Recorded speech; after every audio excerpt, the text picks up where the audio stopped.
This is the skillet that I use. It's copper with stainless steel, a thin layer of stainless steel. It's from Williams-Sonoma,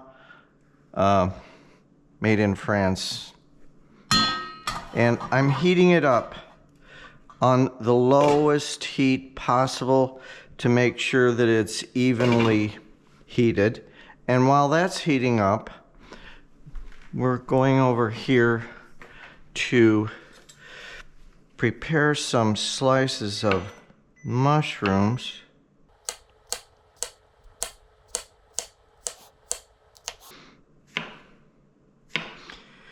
And this colorful kale, it's supposed to be good for you. Eat your colors, they say. And I like adding kale. I didn't used to add kale, but it gives it this crunch that you don't get with just spinach.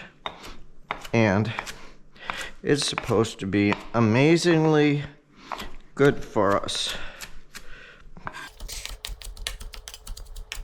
I am using Swiss cheese. Of course, you can add any kind of cheese you want, and you can put as much on it as you want. I just cut 3 1/8-inch thick slices or so. Now we prepare the egg mixture.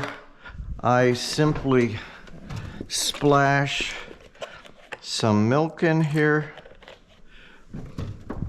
and I break the eggs into a glass, so in case, see, I don't know if that egg, yeah, I suppose it's okay.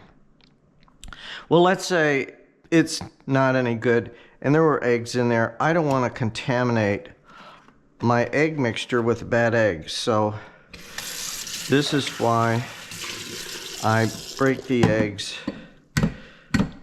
into a glass and put them in here one at a time. Make sure that one bad egg doesn't spoil the bunch, and I have to throw all 4 of them out. 3 and 4. I have my whisk ready.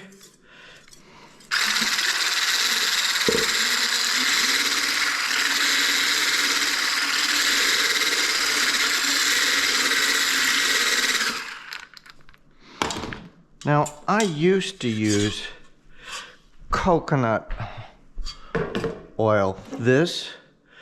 However, I found that it sticks. The omelet sticks to the pan. So I'm going to use organic Italian extra virgin olive oil. I get this at Walmart.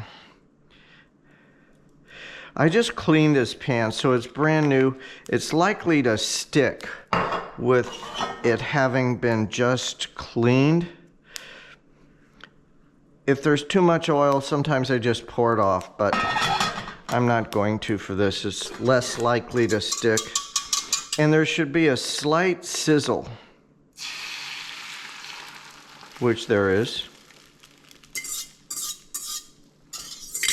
Now, we place the mushrooms, float them on top, and this helps the rest of the ingredients float on top to some degree. And after we put these slices of mushrooms on here, we can put some spice. And let's use some coriander. I think this is the spice that is the devil in deviled eggs. So we'll use that. Sometimes I use smoked paprika, curry powder, chili powder, fine herbs. And now goes the kale. And after the kale, this baby spinach. And this spinach shrinks down a lot, so you can really pile this up.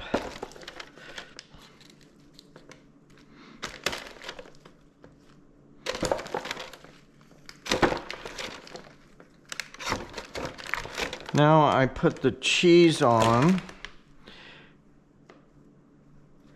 and put a couple of pieces of spinach, a couple of spinach leaves on the top here so the spinach doesn't stick to the top. And then at this point I set my timer for 10 minutes. So the end point is this cheese will melt and this will start to fluff up. Well, here we are 10 minutes later. The cheese is melted. This is why I got this pan cover off Amazon. It was a regular 10-inch generic clear. That's what I wanted, so I could see the pan starting to get fluffy, or is fluffy. And you can see the whole omelet moves in the pan.